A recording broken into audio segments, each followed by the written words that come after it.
Hello everyone, welcome to Let's Talk Politics. In this video, I have breaking news that most people might already know.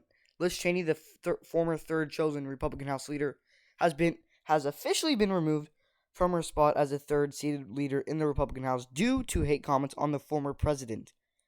She was removed from her seat from Republican colleagues because of her attacks on President Trump. She said a whole lot of things, about him, like she wants, not about him, but she said a whole lot of things like she wants to restore the Republican Party, save the Republican Party. She'd do everything she can to stop Donald Trump from being the Republican nominee in 2024, possibly even making a run in 2024, which I think, me personally, she would get just 1% of the vote at most. She said Donald Trump is not a good leading principal. She also regrets voting for him in 2020, in the 2020 election.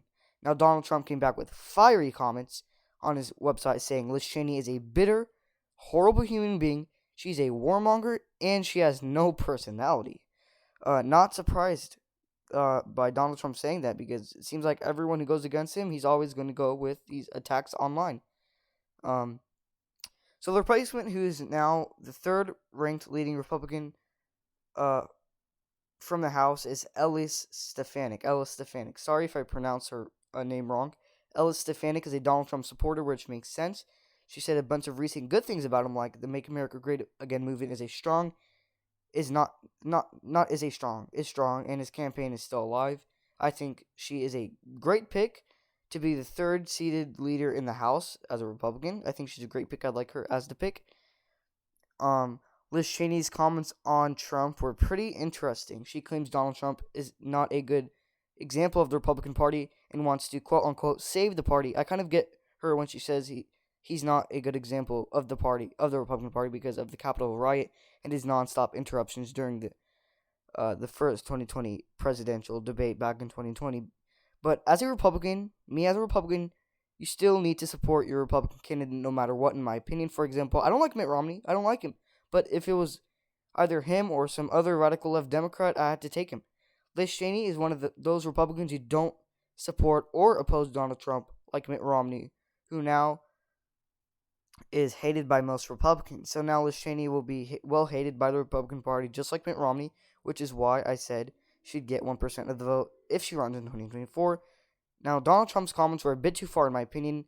One, he said she had no personality, which could be hurtful. And then she is a warmonger, which, two, I think I can agree on. And she is a 3, she's a horrible, she's bitter and a horrible human being, which, number 3, I wouldn't say, because saying she is a horrible human being just because she doesn't stand with you doesn't mean you can go crazy after calling her she's a horrible human being. I do not think she's a horrible human being, in my opinion, but that is just Donald Trump when it comes to people going against him. I don't like Liz Cheney, but I don't hate her. She's just not even close to being my mind when it comes to voting for Republican candidates. If she's the last person, then yeah, why not vote for her? Last person standing, I should say. But that is it for this video. On this, in the comment section, let me know whether you agree or disagree with pretty much of what I said. Do you like the new pick, Elise Stefanik, as a third-ranked new leading Republican in the House, or not? I do. But also, do you stand with Liz Cheney, and what do you have to say about her and Donald Trump's comments on each other back-to-back? Like I said, please let me know what you think on all this in the comments. That is it for this video, and goodbye, everyone.